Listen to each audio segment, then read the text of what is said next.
Greetings once again, all you galaxy-traveling heroes. Last chapter, we saw the end of Lendar, as the chronophage came to consume its time. And while that was originally the plan created by the Eden Zero crew, the chronophage came of its own accord. And as our heroes proceeded to dramatically try to escape Lendar, they were confronted by the true mastermind of Ziggy and his robot uprising.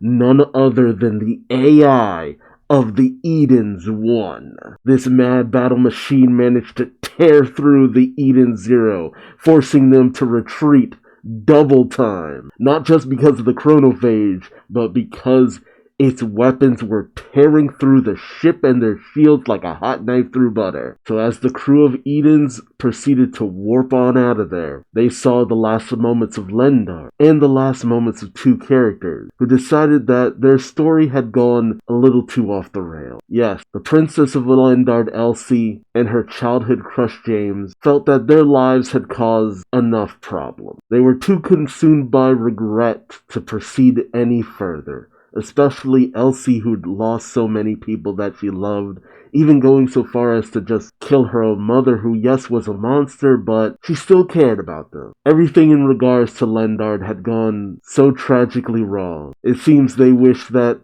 Lendar remained nothing more than a memory, with over 200 years of its time consumed. That was the last we'll see of Elsie and Justice, two lovers who were unfortunately never able to move beyond their childhood days, and potentially never will. So as the crew of Edens potentially mourn the loss of a good friend, they still have to contend with one murderous machine. What plans will they come up with as we head into the final chapters, plural, of Eden Zero? Join me as I find out, won't you? Got a super sexy pin-up picture of Rebecca in her typical cat attire. That tail seems to be in a very interesting place. I'm just gonna leave it at that. Moving on. This is chapter 217. Father, Mother, and Daughter. Okay, I guess we're about to get that whole family reunion we've kind of had set up. Where previously we found out that Saint Fire Knox was none other than the mother of Rebecca, as well as Captain Connor being her father. The question kind of remains, with this series' tendency to have, no family beyond found family, I have to wonder how long for this world they are, Xiaomei, okay. We get our usual narrator standing in her weird void pool thingy, who greets us saying, "Hello everyone. I am Xiaomei, the narrator of this story. As Lendar fell victim to the chronophage's appetite, the Eden Zero successfully escaped the Eden's One's pursuit. Our story returns to the Sakura Cosmos, with various emotions in our hero's heart. 7 days go by, okay, so plenty of time to fix up their ship. Having accomplished her goal, Holy returned to the Interstellar Union Army, and we have Holy saying, "Thank you for all your help," to her subordinate, saying the Eurasian says Galactica was all but eliminated, and the Interstellar lost half its number. Yeah, seriously. You had already lost Jaguar, then you lost Cure, as well as Justice, and for the Galactica, all but Shiki was pretty much left of them after everything that happened on Lendar. But Holy says we'll have to consider where we'll go from here. Ibuki questions, "Are you sure you don't want to execute your immaculate military operation?" Shiro says, "Immaculate operation? I never knew what that was." Holy says, "It was my plot to arrest dear Shiki after defeating Dead End Crow." Shiro questions, "And why is it immaculate?" Oh my god. Holy just grabs them titties and says, "Because I was gonna seduce him with my body." Just like, well damn. Shiro says, "But that's like the opposite of immaculate." Ibuki says, "Yeah, it was named ironically." We pick back up with Xiaomei saying, "The remains of the Eden's crew's mothers were each transported back to their home planet, where they received proper burials." Okay. And there's a whole lot of mom bodies out in the universe that are just kind of gone now. That's kind of messed up. Saying, "Meanwhile, the sole survivor, Rebecca's mother, has yet to awaken. However, Connor has told Rebecca that she is his daughter." And Rebecca just has this, expression Just what? And Connor is just sweating profusely, saying, as I told you, I be your father. Just close in on that same picture from before. You can tell because of the just thickness of the lines on it. And he just says, what? Connor says, call me daddy if you please. Oh no. Even Rebecca's like, no. Nani. Why didn't you say anything before? Connor says, yar. It were never the opportune moment. Happy says, couldn't you have just said when you first got here? Connor says, nay, I didn't know myself when I first got here. Although I did think that you reminded me of Rachel, your mother. Oh, jeez. They're eating in the cafeteria and they have this massive spread. Hermit comes up behind. Connor says, when Noah told you, right? Back on Blue Garden. Connor is kind of shocked, but Herman explains, when Feather attacked, we left the guild and Connor stayed behind. He was there alone with Noah. Oh, when he kind of changed his mind. You have Noah talking to Connor back at Blue Garden saying, every one of them is an orphan. And that's exactly why the bonds they share with their crew are more valuable to them than anything in the cosmos. Connor thinks about this, saying, they all be orphans? And Noah just turns to Connor saying, although actually Rebecca's father is standing right in front of me. And Connor has the same expression that Rebecca had before. Like, what? Like, wait, what? Noah says, she's been asking me to find him for years, and now I finally have. The same moment with the bug eyes. Connor saying, what? And Noah says, I'll spare you the boring details, but it was my power that gave you away. And Connor's just doing the same thing as Rebecca, saying, no. And I guess we're cutting back to when they were kind of having that beach day or whatever. That made it seem like Connor was just weirdly looking at Rebecca, kind of creeping, with Wise coming up close saying, yo, old man, don't you be ogling my crewmate. And Connor says, call me captain if you please. But beneath Connor's shades, he's just starting to tear up. Aw, that turns a creepy moment into a sweet moment. It's still kind of creepy though, because it's just like, why is this old man staring at her? And Rebecca, while just eating food, says, you're my father? The father who abandoned me? And Connor, while also eating food, says, you make me sound like a bad guy, Yebby. I told you, I be the one who were abandoned. Rachel took her newborn daughter and left me. I hate to think it, but the one who will truly abandon you... And he doesn't quite finish that sentence, as Rebecca thinks about it and says, my mother. And Connor subtly says, I hate to think it. Oh, Rebecca also says, I hate to think that. Well, they're both just scarfing down food. Wise smiles and says, now that you mention it, those two are a lot alike. And Homer laughs a little, saying even the way they eat is identical. Like, they are really just going to town on everything in front of them. They're freaking stress eaters. Careful, Rebecca. If you have too much of your dad's genes, you're gonna look like couch poo before long. Rebecca says, with a mouthful of pasta, so why are my father and mother suddenly popping out of nowhere? Connor says, I be just as confused as you be. Rebecca says, you can't expect me to accept all of this. Happy just says, Rebecca, you shouldn't eat so much. While Peter's just happily saying, now calculating current calorie intake. And Hermit turns to Shiki and says, that reminds me, Connor did talk about camera angles once. Shiki says, camera angle? And we flash back to Connor saying, blow me down, this lad's camera angle be tightly fixed. Oh, was he speaking like gamer speak? We cut to Rebecca on her gaming computer saying, what's wrong with this game? I can't change the camera angle. Yeah, games where you can't change the camera angle are the worst. Or just poor camera controls that can just completely break the immersion. But Hermit says, usually you'd say someone is short-sighted or has tunnel vision, but he specifically talked about camera angles. He had the term in his mind from watching Rebecca's gaming streams. Rebecca nervously says, you watch my videos? Connor says, not all of them, but yeah. That video, the one where you dropped honey down your cleavage, for some fine work, oh my god. Rebecca says, if you're my father, you should be angry that I made that. And Wise and Homura immediately access the B-cube looking and saying, Wise says, what? You had a video like that? Homura says, oh, the view count is incredible. You're damn right it probably is. We even get a preview of that video, and how was this allowed? Oh, no. It's the bath. I'm like, whoa, this looks a little too steamy. It's like, oh, no, it's Rebecca getting washed. Yeah, we pick up with Rebecca and Lobelia washing Rebecca's back as Rebecca laments. So now he tells me he's my father. Am I supposed to be happy? Lobelia says, well, why not? Didn't you want to meet your father? Rebecca sighs and says, I didn't think I'd be meeting him like this. We see Klein and Homer in the bath as Klein says, it doesn't matter how, you met him. That's good. While Homer is just contemplating how hot the bath is with her weak constitution. Catchfu is also in the bath saying, she's right. There are plenty of kids out there who will never get to see their parent. And Rebecca says, oh, I'm sorry. I didn't mean to. Klein says, don't worry, it's okay.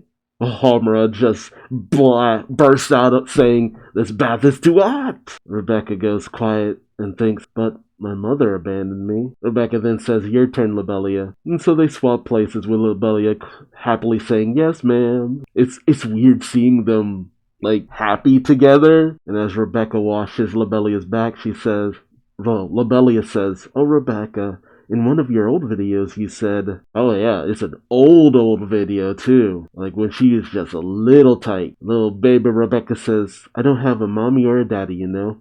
But if I do get to meet them someday, I'm gonna to have them cosplay Happy. Happy and Mama Happy and Daddy Happy. 3 Happy.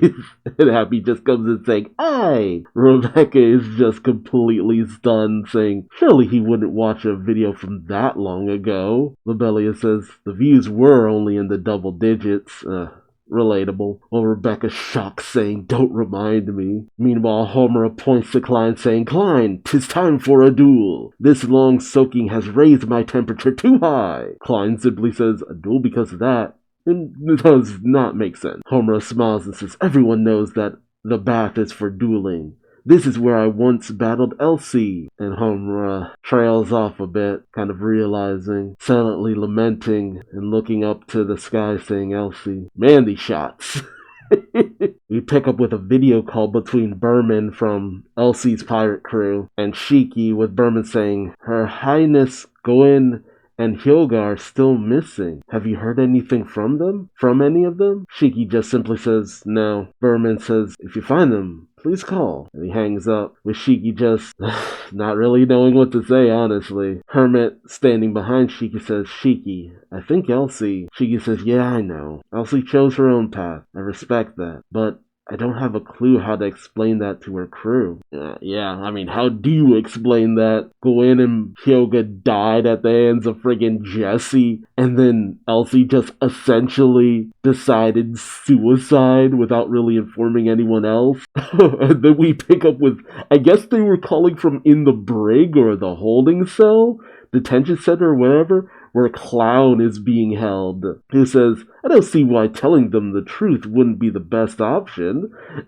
He's restrained to the table, and Shiki simply turns to him and says, yeah, you're not wrong, but... While Hermit says, you're supposed to be interrogating him, not having a heart-to-heart and getting advice? Yeah, I don't trust Clown still being alive. Hermit then turns to Clown and says, Your orders weren't coming from Ziggy. They were coming from the Eden's One, right? Clown says, so the cat's out of the bag. Hermit asks, who is it? Clown says, a ship with the same specifications as the Zero. Hermit says, who built it? Clown says, Master Ziggy, of course. Hermit then questions, how did it gain a mind of its own? And Clown simply says, is it really that strange for a machine to have a heart? What's going on with Shiki? I see a woman in a medical bed. She's hooked up with a lot of machinery. Oh, no way. Yeah, I guess the last people we never actually saw the memories of were Sister and Clown, of this weird human form that they previously had in maybe another world dimension. Sister is the woman hooked up to the bed as she turns to the doctor and says, Doctor, there's no hope for me, is there? And the human version of Clown comes up saying, you'll be fine, trust me. After all, they do call me the acrobat of the operating table. Shiki is shocked after experiencing these memories and says, Sister and you? Clown is like, what? And then someone comes over the intercom saying, can everybody hear me? Oh no.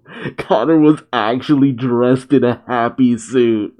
He was gonna do the happy father thing. Oh my god. I mean, Rebecca had been recording ever since she was little, so it essentially is the best way to kind of get to know his daughter outside of being able to actually experience her growing up. Oh, it's sister over the intercom saying, especially Rebecca and Connor. It's Saint Fire Knox. I mean, Rachel, I guess. She's awake. And of course, that's where the chapter ends. Dang it.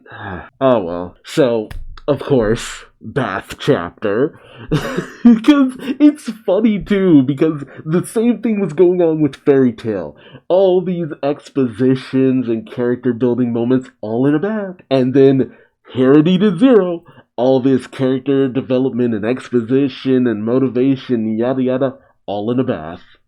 Mashima is nothing if not on brand. But the stuff with Elsie, heavy stuff, man. Heavy stuff. I'm still kind of on the whole loss of Elsie thing. I mean, it's one of those things where, yes, character deaths, they can increase the stake, they can be impactful when a character has kind of played their part. There are ways to kind of write them out, but at the same time, I'm kind of iffy on that kind of stuff, you know? Because sometimes a character death isn't really that impactful. I mean, it can be a bit profound, it can be a period on their story, but I don't know, see, now I'm having that feeling like, was it right for Elsie to just have gone out like that? Isn't there a part she could have played in the final battle or something? I don't know, it felt like Elsie and James's story could have gone a little bit further, but maybe it shouldn't have. I don't know. I'm one of those people who don't mind the death cheats in certain situations. It's when you do it too many times with the same. It's the Makarov situation, where there have been so many times where it's just like, oh, he's about to die and sacrifice his life, and then it doesn't happen, and it's just like, it starts to lose value when you keep doing it. I don't mind there being consequences, like the fact that Makarov got to a point where he couldn't really walk on his own. It's just like, that's consequences. I don't know. Interestingly enough, now that she's awake, it's just the simple, like, lines under her eyes. I don't know if he'll keep it. Maybe it's just to display that she was a little bit more sickly, but she does look honestly kind of older. But so many series love to just not have mom-aged characters. You know, women in their 30s, 40s, and 50s. It's like either you're in your 20s, teens, or you're a grandma. Like, women in their 40s and 50s just tend to get that shaft in a lot of series. But I am curious. I mean, why did she leave Connor? You know, apparently she was the leader of her own religion. What kind of religion was it? And how did she lose track of Rebecca? There's a lot of questions to be answered here. Because Connor really didn't have much of them. It's just like, hey, Rachel kind of walked out of me with you and I never saw you again. It was as simple as that. Although there's a lot in regards to Connor's background that I am kind of questioning, like, where is that going? What's gonna come of that, you know? And they did call out, it's odd that they're all reuniting that the way that they are. Though, again, I'm dubious on how long they're gonna live because parents and media. But usually for Mashima, I don't know. He has done that before where it's just like, oh, a child meets their parents and then the parents dramatically die. I could see Connor dying, if I'm being honest. Maybe not Rachel, but I could see Connor dying. Not that I want that to happen, I could just see it. But, you know, I'm bracing myself for the heartache after the wholesomeness. But Clown has been very forthcoming. It's just like, I don't know. I don't like it. I know it's weird for me to be pushing for him to be put down, but it's just like, nah, I don't trust that Clown. Having an enemy aboard the ship easily lead to disaster, especially an agent of the Eden's One. For all they know, that's how the Eden's One is keeping tabs on them. But I am wondering about those memories. Like, they were human once. How? Why? What changed? Where are those memories coming from? What kind of universe? Is it that the shining stars and the dark stars are based off of people who were alive at one point and maybe they lived on through android bodies? It's really odd. I don't know. maybe we'll get at least a few answers as Rachel is awake. So let me know your thoughts in the comment section below. And what are you hoping to find out from old Saint Fire Knox here? But until then, remember to like, subscribe, bell, all that good YouTube stuff, or don't. I ain't your daddy, but I still love you like one. And until next time, I've been Duuz-Diz-Din, and I hope to see you in the next video. Till then, bye-bye.